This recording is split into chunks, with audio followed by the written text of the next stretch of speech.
Hello, I'm Kyle Robinson, and this is my grandfather, the retired Colonel Robbie Robinson. And I'm going to be interviewing him today. We'll start with what is the history of the Vietnam War, and how did the United States get involved? Wow. You want short answers or long answers? This is a history class. I'll give you a little history, okay? All right. I made some notes because your teacher might be checking. Mm-hmm. Right? Okay. Yeah. You got to go back to about the 19th century, believe it or not. The French colonialized East Indochina. Mm-hmm. The areas of Laos, Cambodia, and what became Vietnam. And over time, as with any countries that get colonialized and run by a foreign power, the people got dissatisfied. And they wanted their own separate identities. Mm-hmm. Then, in 1941, the French made a mistake of letting the Japanese bring some assets into their colonies. Mm-hmm. Of course, that didn't sit too well with the United States since Japan just hit us at Pearl Harbor. Yeah. So we weren't looking real friendly at that point in time towards the arrangement or toward France's involvement. The end of World War II, the French said, we got to solve this little problem we're having over here. They proposed a French Union. They'd still run it, but they'd give Laos and Cambodia, and then what became Vietnam, parts of China, a province called An Han, and a province called Tonkin. They said, that can be a separate setup. At that point in time, a guy named Ho Chi Minh came into the picture. Communist. A nationalist. He founded the National Liberation Front in North Vietnam. Mm-hmm. And he said, this system is just not going to work. So he started running attacks on the borders against the French, running guerrilla raids. Mm-hmm. And over time, it got much worse and much more aggressive.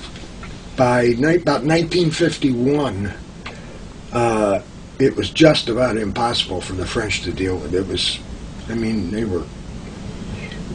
They're sitting over in Europe trying to run a bunch of countries, and Ho Chi Minh's coming down the jungle and beating them up. Mm-hmm. So they proposed, and there was a Geneva conference, a peace conference in Geneva, and that ended the fighting. Mm-hmm. They divided the Vietnam into two separate countries, divided at the 17th latitude or parallel, North Vietnam and South Vietnam. But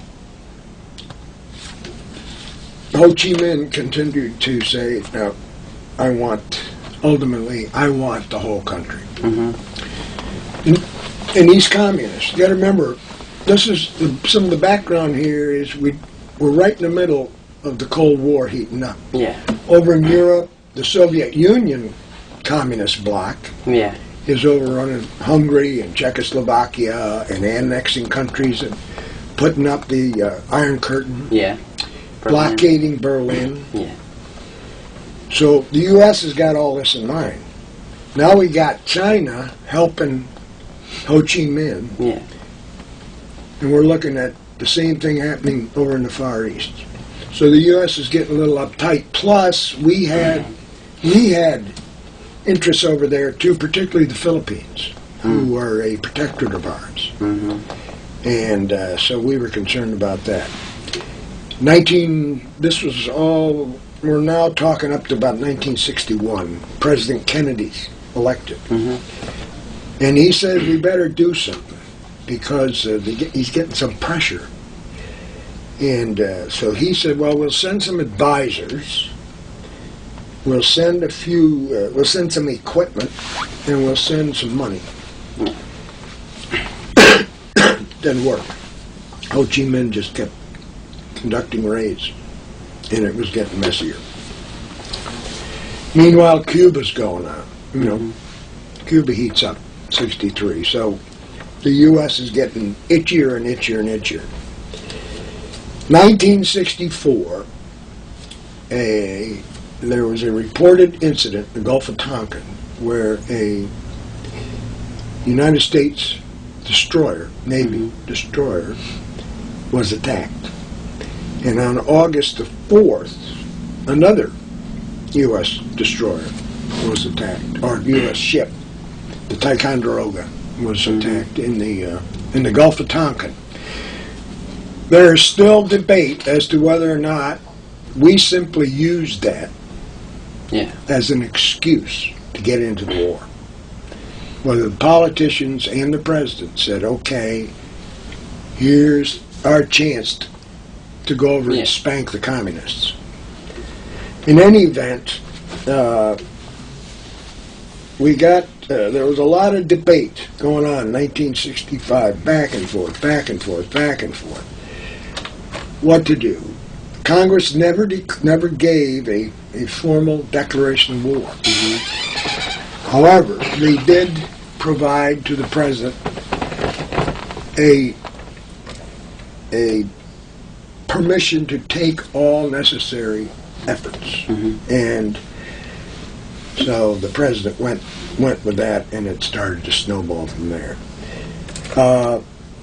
They began to consider bombing the North. At this point, we didn't have very many troops there, but we started sending a few over. It was a slow creep of buildup.